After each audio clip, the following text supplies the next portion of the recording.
You all have been remarkable. You've been here all day. It's been quite a good conference. We started the day with John Negroponte, and he came back to join us. And of course, we're all wanting to have a chance to hear Senator John McCain.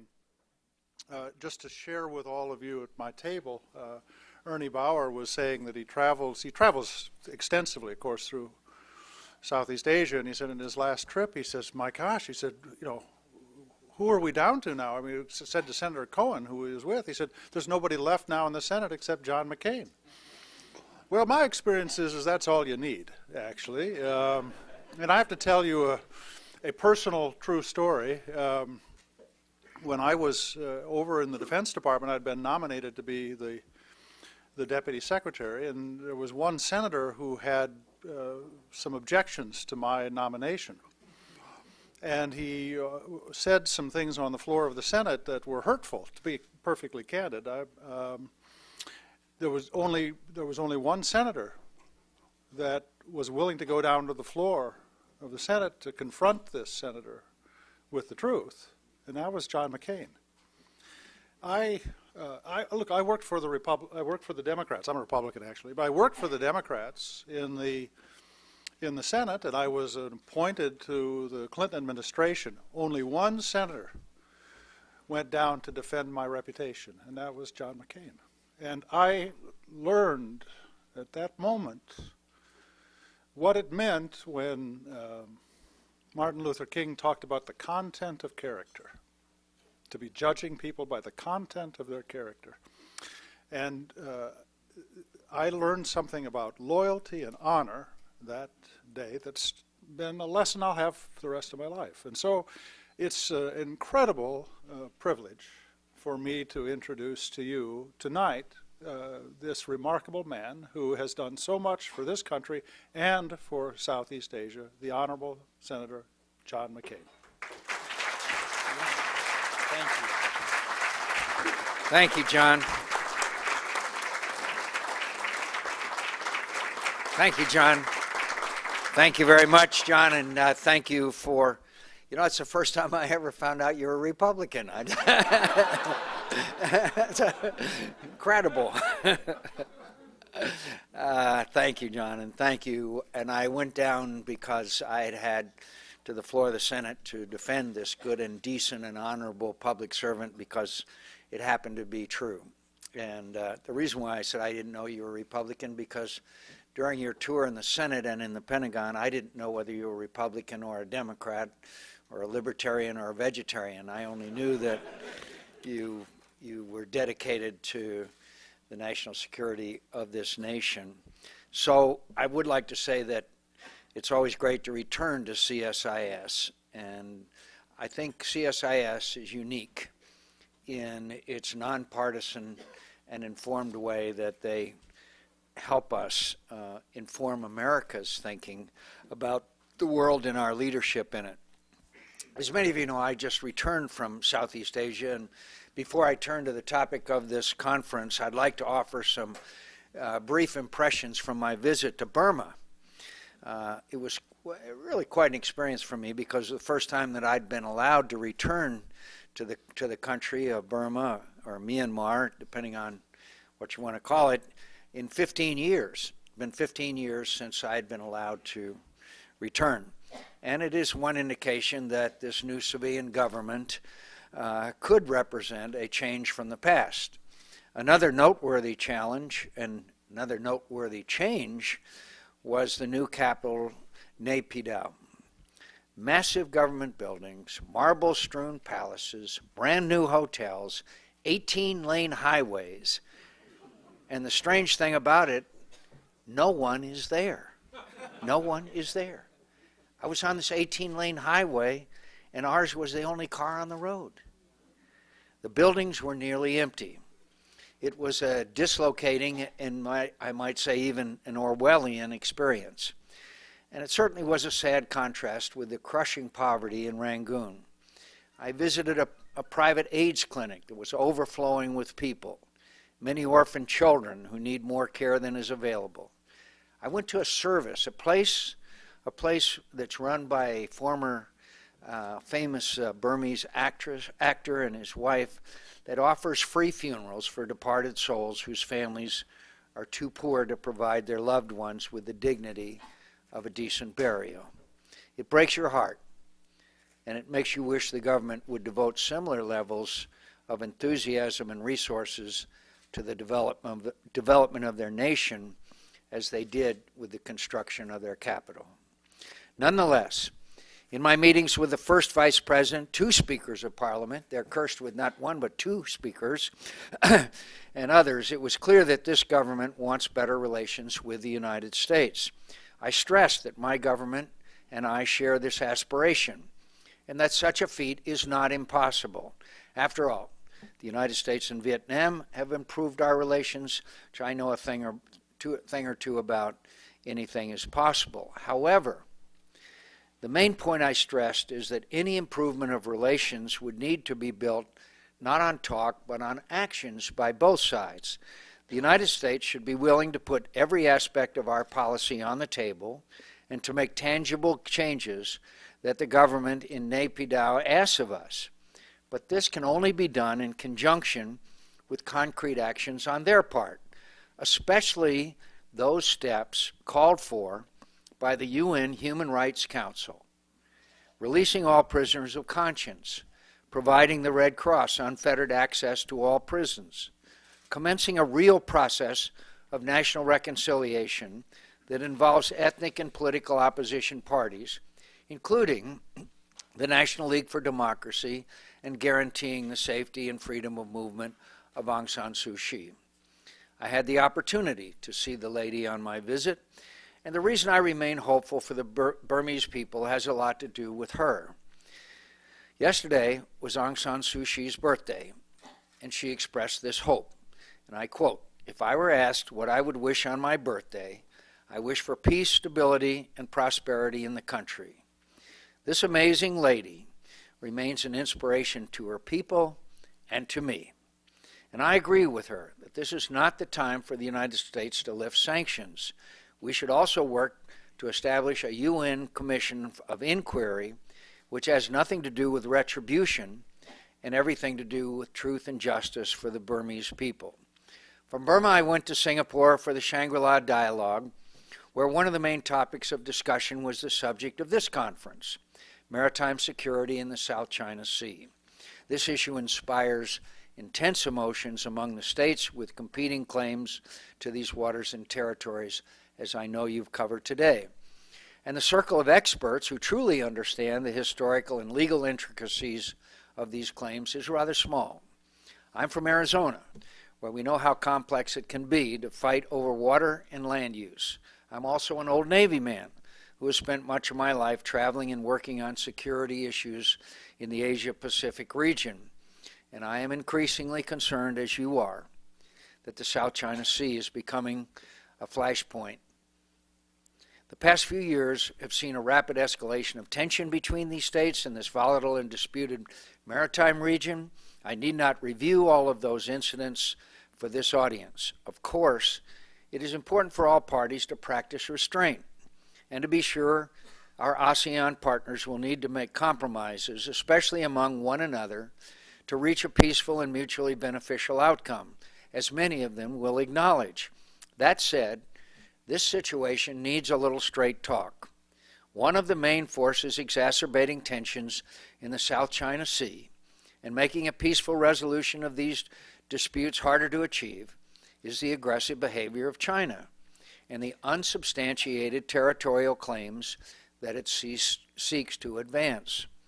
I take no pleasure in saying this. I believe one of the foremost U.S. national interests is the maintenance and enhancement of productive relations with China.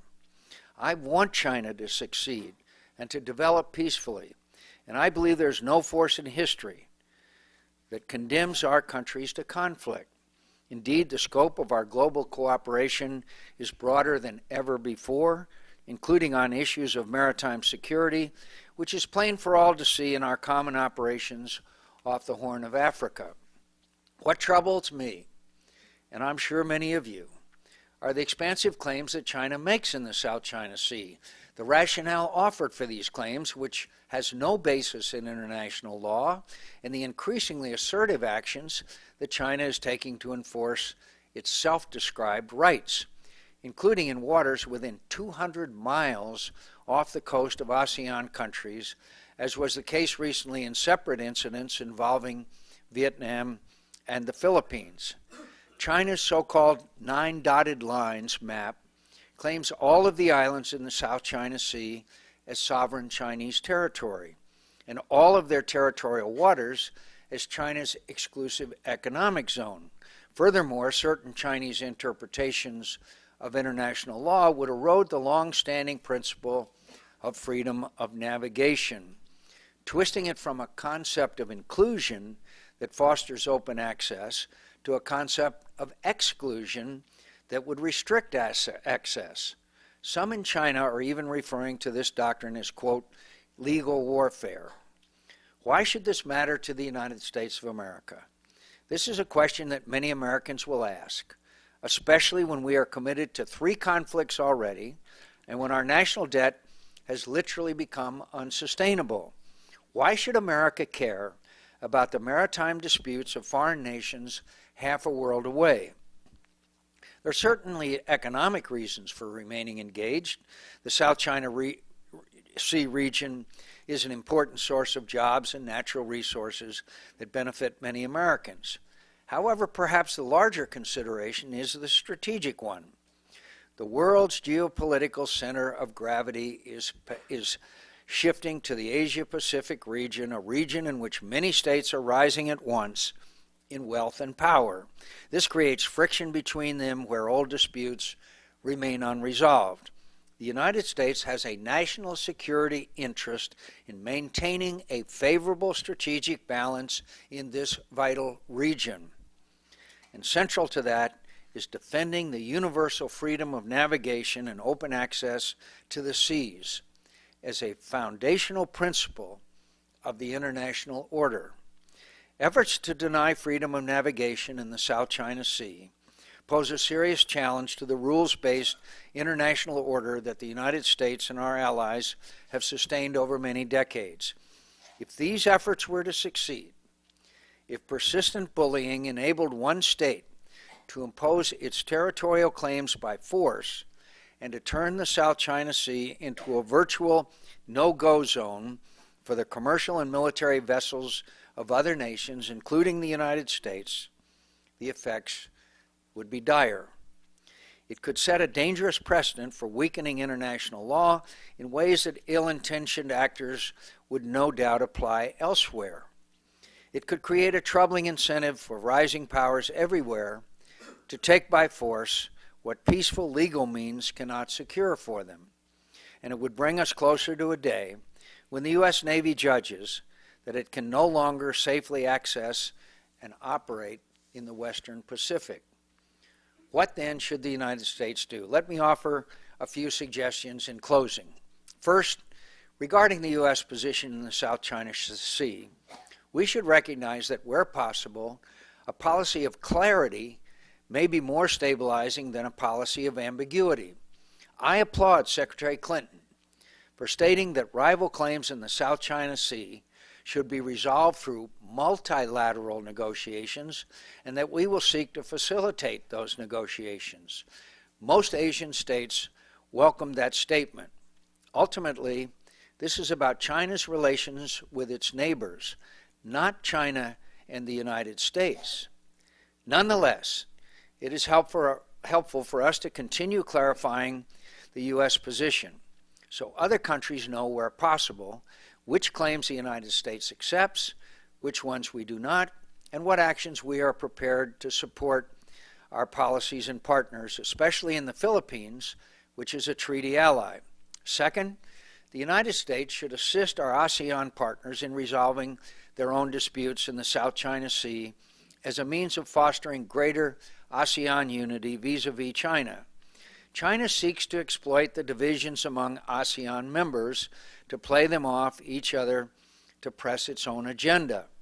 Resolving the competing maritime claims among ASEAN states, as Malaysia and Brunei have recently done, would enable our partners to establish a more united front. Third, the United States needs to help our ASEAN partners to build up their maritime defense and detection capabilities, to develop and deploy basic systems such as early warning radar and coastal security vessels, remedying this lack of capacity and enhancing our joint exercises would provide for a more common operational picture in the South China Sea and a better ability to respond to threats. Fourth, the United States Senate needs to take a hard look at the UN Convention on the Law of the Sea. I know this is unpopular among many conservatives. I've had doubts about it myself. But the fact is, successive administrations of both parties have adhered to the Convention's basic structures and done so without a seat at the table. Meanwhile, states like China are working within the Convention to advance fringe views that aim to deny access to international waters. This leaves the United States to rely on the good graces of foreign powers and its own superior force to ensure U.S. rights of navigation. But these conditions cannot be taken for granted, which is why the U.S. Navy strongly supports the Convention and the added legal guarantees it offers to our naval operations. Thus, for national security reasons, the Senate needs to decide whether it is finally time to ratify the Law of the Sea Treaty. Fifth, we need to shift U.S. regional force posture to put greater emphasis on emerging areas of competition, especially the Indian Ocean and South China Sea. I've joined with my colleagues in the Armed Services Committee, Senators Carl Levin and Jim Webb, in calling for a timeout to reevaluate our basic plans in Japan and Guam. And I've done so not to withdraw America from Asia, but to enhance our commitment to regional security. It is not Congress's place to devise regional basing arrangements, but as new realities and cost overruns call our current plans into question, Congress must ask the hard questions. Our goal should be to move toward a more geographically dispersed force posture in the Asia-Pacific region, as Secretary Gates has described, and a centerpiece of that effort will always be our basing commitments with our historic allies, Japan and Korea. Finally, the United States must continue to make the necessary investments in our defense capabilities, especially naval forces, in order to remain the world's leading military power. We are now facing enormous domestic pressures to cut spending, including defense spending, and some reductions are certainly necessary. Reasonable people can disagree about how deep those cuts should be. But when the President pledged recently to cut $400 billion in defense spending over 12 years, with no strategic rationale for why this figure was chosen or what risks it would entail, and with the Secretary of Defense only being told about it the day beforehand, I think reasonable people could also agree that this is no way to plan for our national defense. We must be guided by strategy, not arbitrary arithmetic. The events now unfolding in the South China Sea will play a decisive role in shaping the development of the Asia-Pacific region in this century, and the United States must remain actively engaged in that process. In this regard, I am troubled by recent statements made by some of my colleagues in Congress and some of the Republican presidential candidates suggesting a desire to withdraw from the world and reduce our commitments abroad. America has made that mistake before, and we should learn from this history, not repeat it. After all, history shows us that Americans themselves are the greatest beneficiaries of the rules-based international order that is upheld by U.S. power and leadership. We abdicate that role at the world's peril and our own. If those of you who are visiting from the Asia-Pacific region only take one message back home with you, let it be this. There's always been an isolationist trend in the United States, but Americans have rejected it before, and I believe they will reject it again now. There will always be a solid base of support in America for a strong internationalist foreign policy. That isn't going anywhere, and neither is America. We will not withdraw or be pushed out of the Asia-Pacific region. We will stay engaged there, committed to our friends and allies, and together we will succeed. Thank you very much.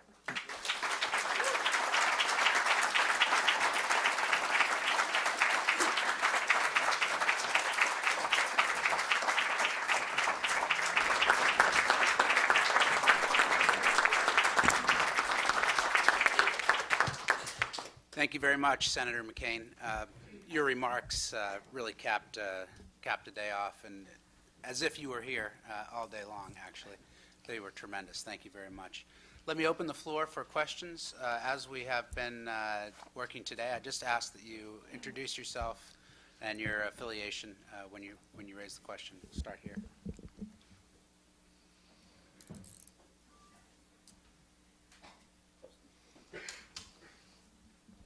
I'm Caitlin Antrim. I'm with the Rule of Law Committee for the Ocean. Senator McCain, I can't tell you how pleasing it is to hear you say good things about the Law of the Sea Convention. We're looking at this year as the chance to get it through, and I'd like to thank you for your comments and ask if you will take in advice not just from the Navy, which has been a strong supporter, the State Department, but also turn to American industry and environmental groups to get the full picture of why so many people support this convention.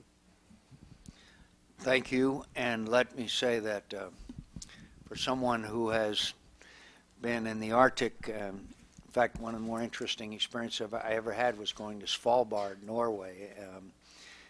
There's no doubt that we have finally found the Northwest Passage, and that entails all kinds of challenges and new aspects of the law of the sea. I have to be very blunt with you. I'm going to have to make sure that we have conservative support if we bring it up, the Law of the Sea Treaty up before the United States Senate. We really cannot afford to have it defeated. If it were defeated, then I don't think it would ever have another opportunity for many, many years. So I intend to spend the next few weeks, during the next few weeks, of going around to see my friends who inhabit think tanks that may not be quite as centrist as CSIS is, and try to get their thoughts and their ideas and their proposals. I think there's a growing awareness of this whole situation, and you mentioned environmentalists, that there is an aspect of global warming or what is taking place in the melting that argues for it. But the other argument, of course, is what we've been discussing, and that is freedom of navigation and exploitation in oceans around the world, including the South China Sea.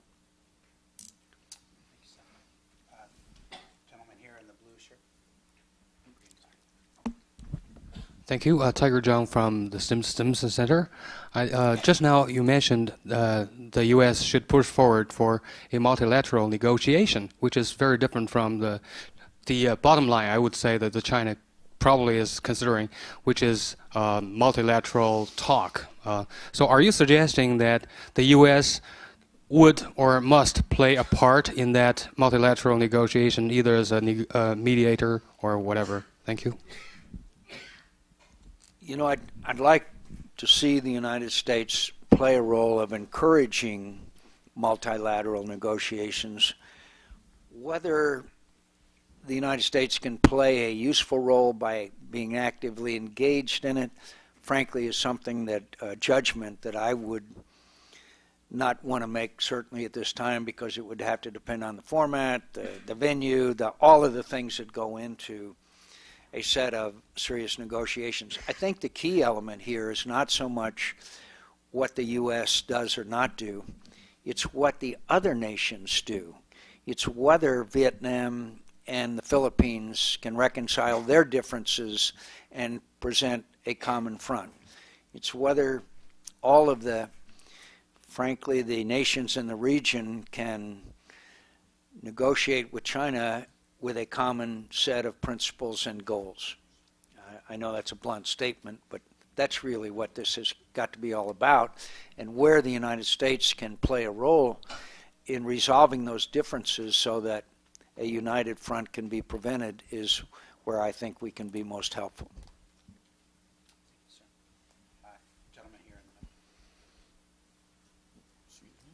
the middle. Yes, Senator Bill Jones from Executive Intelligence Review. On a topic that's going to be before you, which doesn't have to do with your discussion tonight, the House has already introduced again restoring the Glass-Steagall Amendment. I know you talked about poverty in Burma. You realize the conditions in the United States are getting worse from day to day, and Glass-Steagall could be a help in dealing with this. I was wondering, are you going to support again to sponsor the amendment as it comes up in the Senate? Thank you. Yes, I am and will continue to support it, but I also have to tell you that it's probably one of those that will pass the House and not have 60 votes in the Senate. That's just the reality, but I will certainly support it. I think it was one of the greatest mistakes made in recent history was the repeal of that very important piece of legislation. Thanks for the call. Thanks for the question. Thank you. Su Hao from China Foreign University at Beijing. I do appreciate your points in your speech on the enhancing the developing relation between China and the United States. And we are already discussing quite a lot of the maritime security issues in this today. So I'm curious about your definition about the common ground and the sharing interest between China and the United States in terms of the maritime security. Thank you. I think common ground between the United States is a relationship based, and I know that some of this sounds like a boilerplate, but I think it's a relationship based on mutual respect, on mutual appreciation for the role that both our countries can play on the world stage, a commitment to helping resolve the world's disputes and the situations that we find arising throughout the world. But I also think that our relationship is also based, as it is with every other country, on certain aspects of human rights. And our hope at the time of the normalization of relations between our two countries, I happen to be one of the few remaining living Americans that was at the Great Hall of the People in the ceremony of the normalization of relations between our two countries. And I have to tell you very frankly, we had expected greater progress in some areas towards human rights and democratization. So I think that the world, not just the United States, has every right to expect progress in some of those areas. One of the officials of the Chinese government was here recently, and I asked them when they were going to allow Twitter in their country. I didn't get an answer. So I think we need to understand that the success of our relations will also, to some degree, be affected by the fundamentals of human rights, progress on certain aspects of democratization and freedom.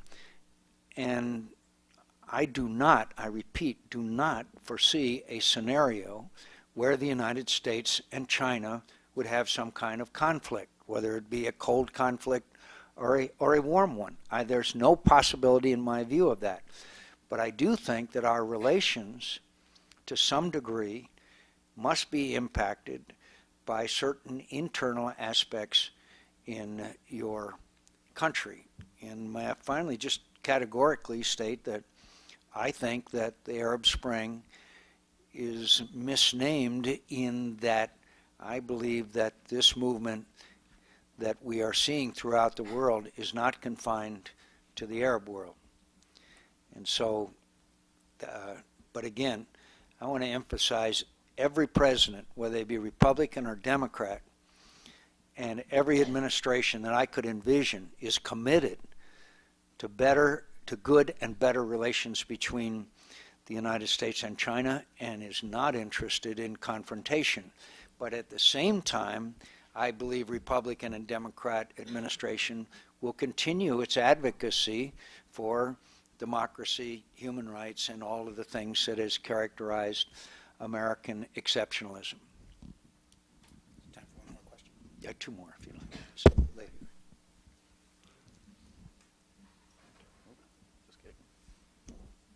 Thank you, Senator McCain. My name is Bingyu. I'm with Phoenix TV China. My question is, you mentioned the multilateral way to solve the disputes. Could you be more specific on who should take the initiative to make the multilateral discussion? And also, you made several suggestions to the U.S. what the U.S. should do. Could you also advise, like, what should China do? Thank you. In Singapore, I heard the speech given by the Chinese defense minister given in Singapore at the Shangri-La conference, and I was very encouraged by a lot of the things that he had to say, both in his speech and during the question and answer period. I don't think there's any doubt that ASEAN has turned into a very important organization, and I believe that ASEAN could play a key role. It's got all of the infrastructure there to be a vehicle to help move these relationships along and discussions between the affected countries of the South China Sea. So I would say that ASEAN is a very convenient and appropriate place to resolve differences amongst members, and also for China to be a part of discussions with ASEAN. Could I do one more? Yes. And do you want to follow up? Go ahead.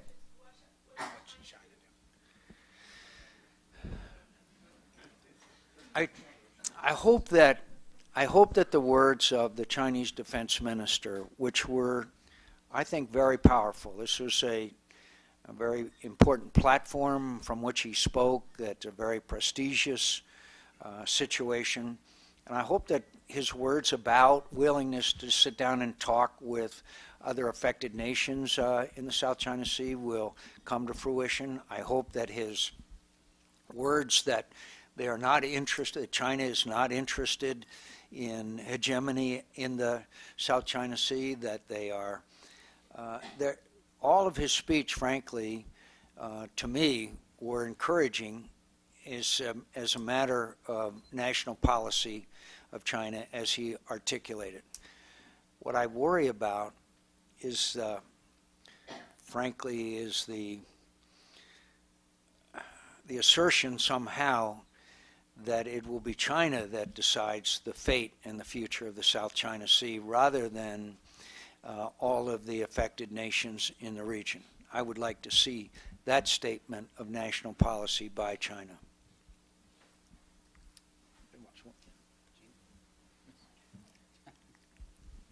Thank you. I'm Jean Nguyen with Voice of Vietnamese Americans. First, I would like to sincerely thank Senator John McCain for the time that you served in Vietnam.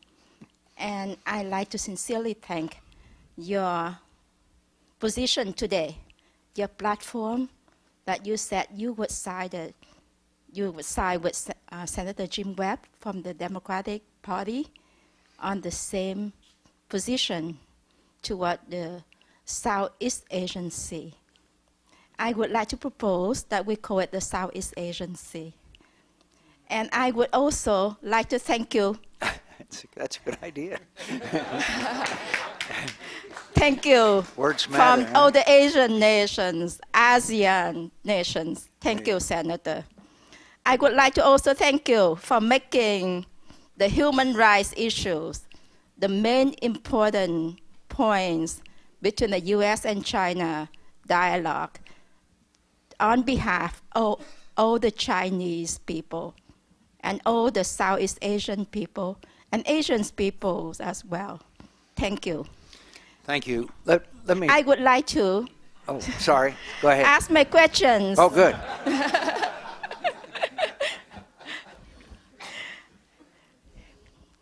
Would you, in the view that the Republican Party may win the elections in 2012, to promise to keep your position today, to support the ASEAN nations in the dialogue to promote security, peaceful development, human rights, and multilateral dialogues with China for the sake of international peace? Would you advocate for the UNCLOS at Congress to be passed soon? And would you advocate for a sustainable peace in Southeast Asian Sea, as if it is a very important part of global security and peace? Thank you. Well, thank you, and thank you for those kind words. I'm glad we called on you. First of all, let me say that, and I want to be clear, human rights is a part of the United States policy. It is not the only part. Let me make it very clear. But it is one of a number of principles that the United States adheres to in the conduct of its foreign policy and national security policy. Now, I'm pleased at the progress that has been made in Vietnam, but I have to give you some straight talk. There has got to be, in Vietnam, addressing the corruption. This ship building situation in Haiphong is an embarrassment to the country because it's an example of corruption. And I would like to point out that the treatment of minorities in Vietnam has not been at the level that it should be, in my view. And so I think progress still needs to be made. And I want to emphasize again, human rights is not the only aspect of American national security policy, but it is a part of it. And our interests are our values, and our values are our interests. Let me just say again about the Republican Party. I may, in my remarks that I written, my prepared remarks, I mentioned that I am worried. I am worried about a war-weary America that has now some involvement in 3 wars, although not as much as I had wanted. In Libya, I wanted us to use more American air power, but that's another subject for another day. But they are war-weary. We are in an unsustainable fiscal situation. So I understand why the United States citizens and my fellow citizens in Arizona who are very hard hit by this economic recession are tempted to say, look, stop spending all this money overseas. Stop our involvement. We don't need any more ships or airplanes or tanks, whatever. And it's the job of the President of the United States and other respected leaders to explain to the American people why it's important. Why, as Secretary Gates said the other day, we cannot withdraw to Fortress America. That was Secretary Gates's comment the other day. And the consequences of our failure to engage we have seen before in history. We cannot repeat the lessons of history, otherwise we are doomed to repeat them. And the reason why I'm here, and the reason why this conference is so important, is because the historic shift of the world's economy from Europe, America to Asia, it's a fact.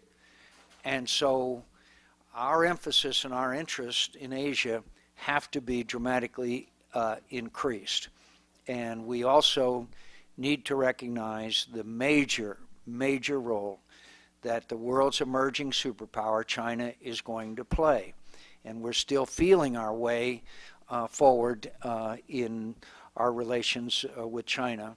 But I want to emphasize again, I do not see confrontation between the United States and China, which means that we will have our differences and we will have serious differences from time to time, but not to the point where it's not in the interest of both countries to have a meaningful and important relationship for the good of all mankind. I want to thank you again for being here tonight, and I want to thank all of our friends from around the world, and I hope you do spend a lot of money while you are here. Thank you very much.